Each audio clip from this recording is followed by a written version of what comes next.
국회 입법데이트의 이익선입니다. 국회 정치개혁특별위원회 공직선거법 심사 소위원회가 가동되면서 이 선거구를 획정하는 기준에 대한 논의가 시작이 됐습니다. 지역구 의원은 물론이고요. 또 해당 지역 주민들께서도 굉장히 관심들이 많으신데요. 자, 오늘은 이 내용을 다뤄보고자 합니다.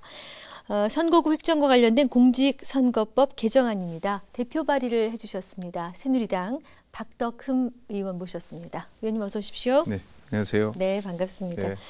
공직선거법 개정안 참 많은 분들이 관심을 갖고 계시고 또 해당 지역에 계신 분들 더욱더 신경을 쓰시는 대목인데 발의하시게 된 그 이유를 여쭤보겠습니다. 우선적으로 이제 저희 지역구가 네. 이제 해당이 됩니다. 의원님 지역구는 충북 보은군, 옥천군, 영동군 네. 3개 군이죠. 네. 근데 이제 헌재에서 10월에 이제 공직선거법 25조 2항에 네. 대해서 이제 헌법 불합치 판결을 내렸지 않습니까? 예. 예, 거기에서 인구수를 2대1로 이렇게 기준으로 해서 이제 결정이 돼서 네. 이제 그 부분에 대해서 이제 저희들이 이제 우리 인구수만 네. 가지고는 안 된다. 농어촌 지역에 대한 그런 배려가 있어야 된다고 그래서 저희가 이제 제가 공직선거법 개정 발의를 하게 됐습니다. 네. 그 의원님께서는 현행 그 공직선거법이 정한 국회의원 지역구 획정 기준과 관련해서 헌법 소원을 제기하신 바가 있습니다. 네. 맞지요? 네. 헌법 소원을 왜 제기하게 되셨는지 그 내용은 어떤 것인지 알려주십시오. 저희가 이제 농어촌 주권 지키기 네네. 모임 국회의원들이 있습니다. 여기는 네.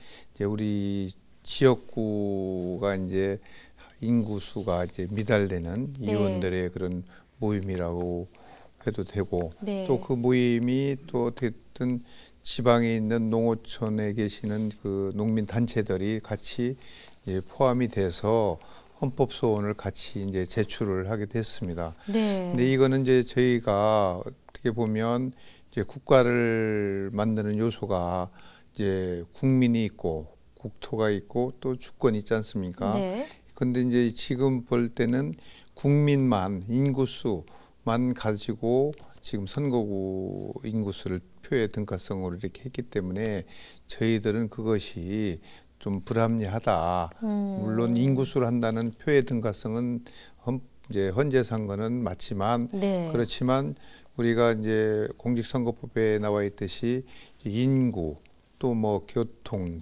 지역, 네. 지세 또 여러 가지 상황, 기타 상황을 고려해야 되는데 전혀 그런 부분은 이제 고려를 안 하고 인구수만 고려를 네. 했기 때문에 거기에 대해서 그렇게 되면 결국은 우리나라 같은 경우에는 인구가 거의 수도권으로 다 밀집되어 있는 그렇죠. 현상이기 때문에 네네. 농어촌 지역은 결국은 고령화 시대 또 초고령화 시대로 저희 지역 같은 경우에는 접어들고 있거든요. 네. 그러다 보면 결국은 지역의 대표성은 반영이 되지 않을 수 그렇죠. 있는 그런 부분이 있기 때문에 네. 그 부분을 저희들은 농촌 지역의 그런 특수성, 우리나라의 특수성을 가지고 네. 이제 이야기를 하게 됐습니다. 그래서 어떻게 됐든 이게 2대1로 기준을 하게 되면 이제 아까도 얘기했지만 수도권은 결국 한 구청이 뭐 3명의 국회의원, 4명의 국회의원이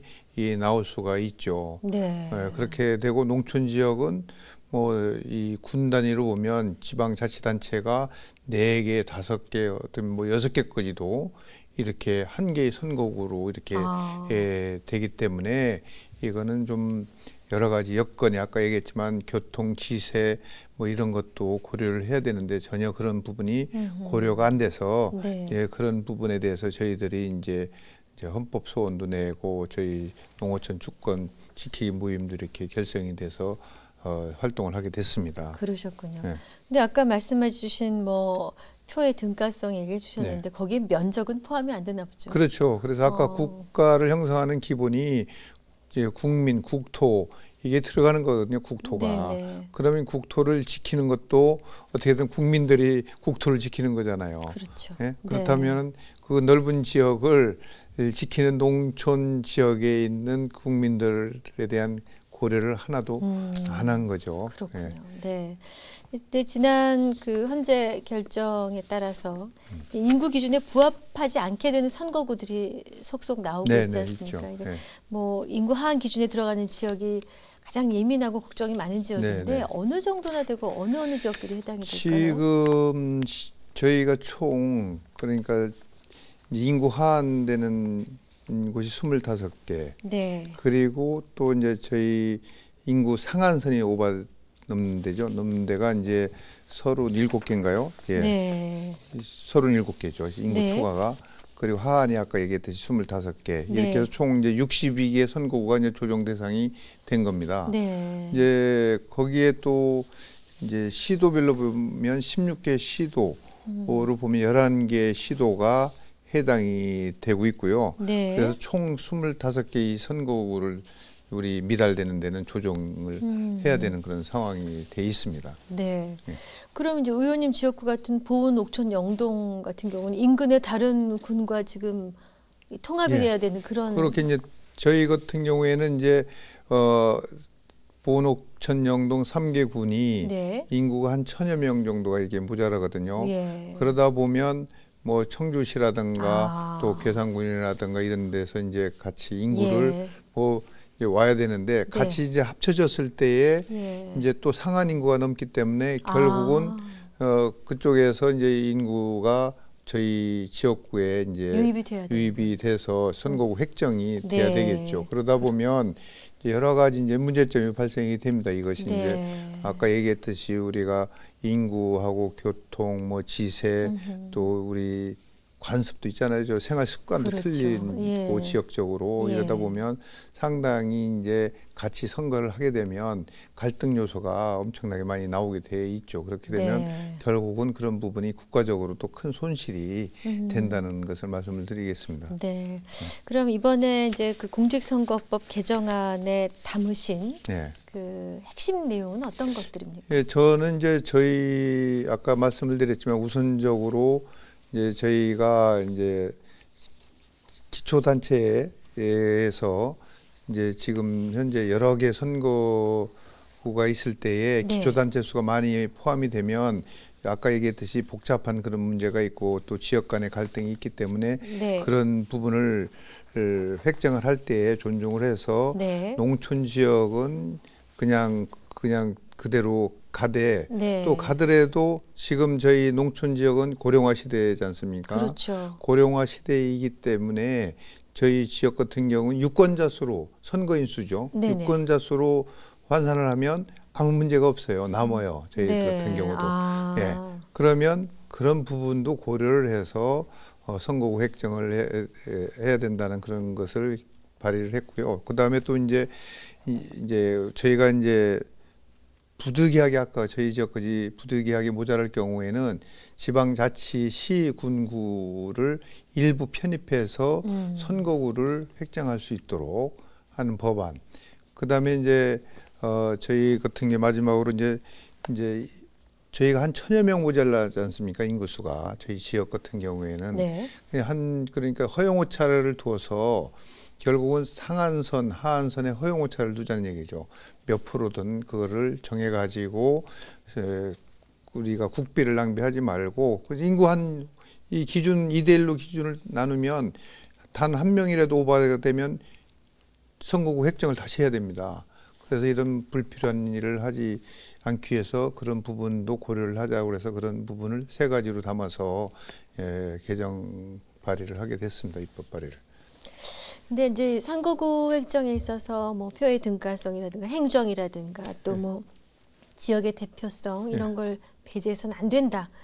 다들 알고는 계시는데 네. 현실적인 또 여러 가지 요구들 때문에 어렵지 않습니까? 그렇죠. 그럼 의원님께서 생각하시는 선거구 획정 적어도 우리나라에서는 이러이러한 방향으로 가야 된다. 그 청사진이랄까요?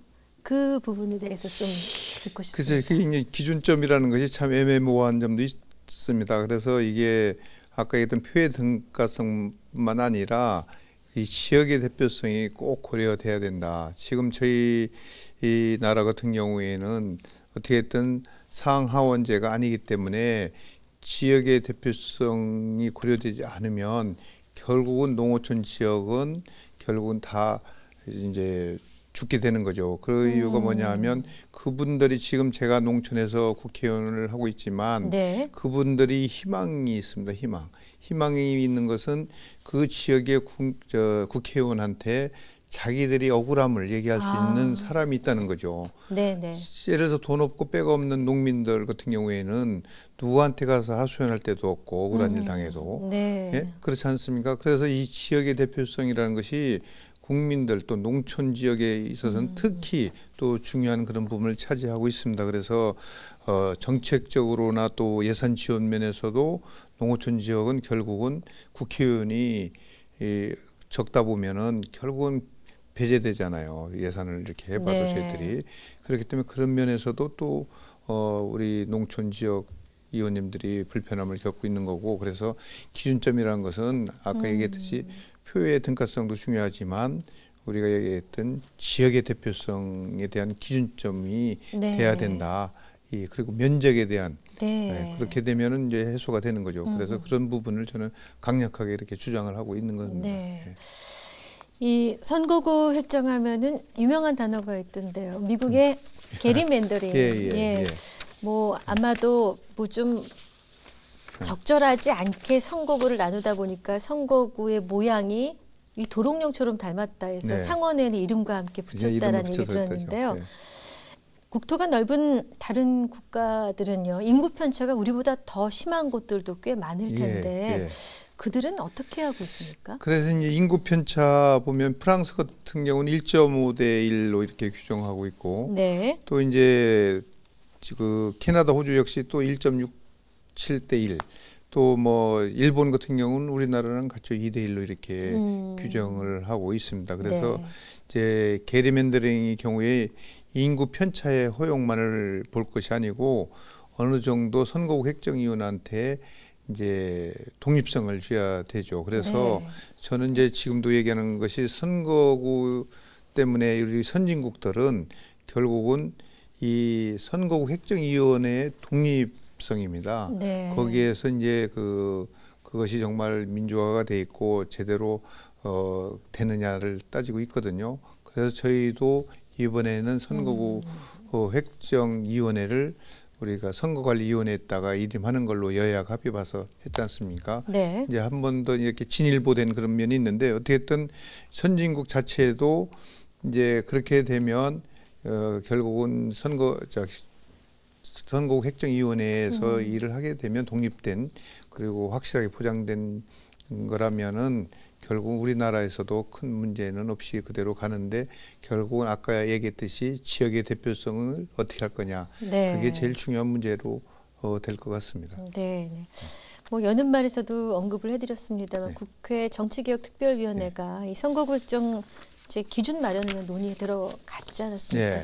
근데 뭐 의원님께서는 마침 국회 농어촌 지방 주권 지키기 모임 소속이시고 네. 또 충북 도당위원장이신데 네. 이 공직선거법 개정안의 처리를 위해서요 앞으로 어떤 노력들을 경주해 나가실 계획이신지? 이제 얼마 전에도 이제 우리 농어촌 주권 지키기 모임 위원들이 이제 회의도 하고 지금까지 쭉 활동을 해왔습니다. 그렇지만 저희 의견을 어떻게든 그 소위원회 정치개혁특별위원회에 이제 의견 전달을 많이 하고 있고 또 거기에서도 이제 찬반이 어떻게든 농어촌 지역은 그래도 이제 예외 규정을 둬야 된다라는 부분도 있고 또 그대로 2대1 기준을 둬야 된다. 네. 그렇지 않으면은 상당히 혼란이 온다. 이렇게 이제 얘기하시는 의원님들도 계시고 그래서 이제 기준이라는 것이 있지만 2대1 기준이 있지만 거기에 대한 그 허용되는 그런 네. 부분이 예외 규정이 있어야 된다고 봅니다. 예를 들면 저희가 19대 때 같은 경우에도 예를 들면 저기 부산 기장 같은 경우에는 부산시하고 기장군하고 같이 선거구를 만들었거든요. 네네. 그런 거는 어디 갖다 붙일 데가 없을 때에 예외 규정이 꼭 있어야만 되지 예외 규정이 없다 보면은 상당히 또 혼란이 오고 문제점이 또 다른 문제점이 생깁니다. 그렇기 때문에 어떻게든 예외 규정이라는 것을 만들어서 농어촌 지역을 좀 살려주는 그런 네. 부분이 돼야 된다는 생각을 갖고 있고, 그래서 그런 부분을 저희들은 강력하게 이제 어필을 하고 또 활동을 해서 저희 농어촌 지역에 대한 그런 부분을 좀 잘 해결하도록 이렇게 노력을 할 생각을 갖고 있습니다. 네, 처리 전망은 어떻게 보십니까? 뭐 반반입니다만은 네. 어떻게든 뭐 서로 그 안에서도 찬반이 있고 또 국민들도 여러 가지 찬반이 있지 않습니까? 네. 예를 들면 서울시 같은 경우에도 여기 지역의 농어촌에서 자라서 돌아오신 분들이 상당히 많이 있지 않습니까? 그래서 네네. 그런 국민적인 그런 동의를 한번 받아볼 필요가 있다는 생각을 갖고 있습니다. 네. 예. 지난번에 또 어떤 의원님 한 분 오셔서 네. 그 자기 고향에서 지가 지금 사는 곳에서 투표할지 고향에서 투표할지 예, 결정하게 예. 그 좀 얘기도 해보자는 있었습니다. 좋은 예. 아이디어도 주셨었는데 예.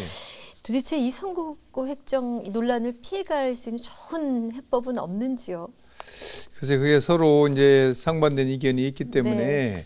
어떻게든 헌재에서 2대1이라는 것을 기준을 딱 박아놨기 때문에 그 부분에 아까 말씀을 드렸듯이 이 허용을 예외 규정을 둘 거냐 안 둘 거냐 네. 그것이 이제 이슈가 될 거로 보고 있습니다. 그래서 그 네. 부분에 대해서 예외 규정이라는 것은 어디든 다 있어야 되는 그런 부분이기 때문에 저희는 그 부분에 대해서 강력하게 얘기하고 또 그렇게 이제 하도록 이제 노력을 하려고 생각을 하고 있습니다. 네.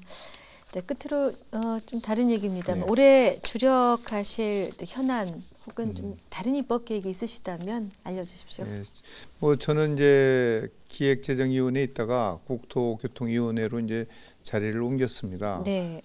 그래서 저희는 이제 우선적으로 지역의 현안 문제라든가 그거를 해결을 좀 해야 될 문제들이 있고요. 그래서 이제 저희 같은 경우에는 대청호가 있습니다. 네. 저희 지역에. 이제 서울에는 이제 우리 식수원이 이제 팔당호에서 식수원이 되고 있지 않습니까? 네. 우리 충청도는 이제 대청호에서 식수원을 네. 만들어내고 있는데 지금 규제가 지금 서로 틀려요.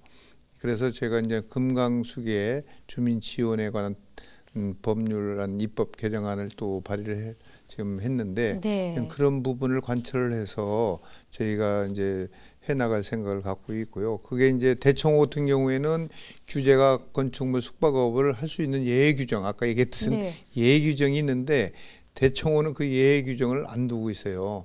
그래서 형평성에서 상당히 어긋나고 있죠. 네. 예, 그래서 지금 우리 그쪽에 충청도에 그러니까 팔당호는 두고 있는데 대청호는 안 두고 있다. 예, 이 대청호는 말씀이시죠? 예외 규정을 똑같은 수지론이고 사실상 이 우리 수돗물이라는 것은 대청호가 보다도 우리 팔당호가 인구가 어마어마하게 있지 않습니까? 네. 더 중요하지만데도 불구하고 지금은 이제 여러 가지 수질 관리하는 그런 기법이 많이 발전돼 있기 때문에 네. 이제 저희 지역이 이제 대청호 거기 청남내가 있잖아요. 그때 이제 군사 정권 때에 규제를 그렇게 더 강화를 시킨 거예요. 형평성은 생각 안 하고. 예. 그럼 지금은 이제 그것이 형평성을 맞춰서 저희가 이제 풀어야 될 그런 숙제이기 때문에 이제 네. 그런 부분에 대해서 이제 활동을 좀 할 계획을 갖고 있습니다. 네, 여러 가지 시름이 또 있으신 가운데 활발한 활동을 해주고 계신데요. 응원드리겠습니다. 네, 감사합니다. 고맙습니다. 예. 네, 국회 입법데이트 오늘은 새누리당 박덕흠 의원과 함께했습니다. 시청해주신 여러분 고맙습니다.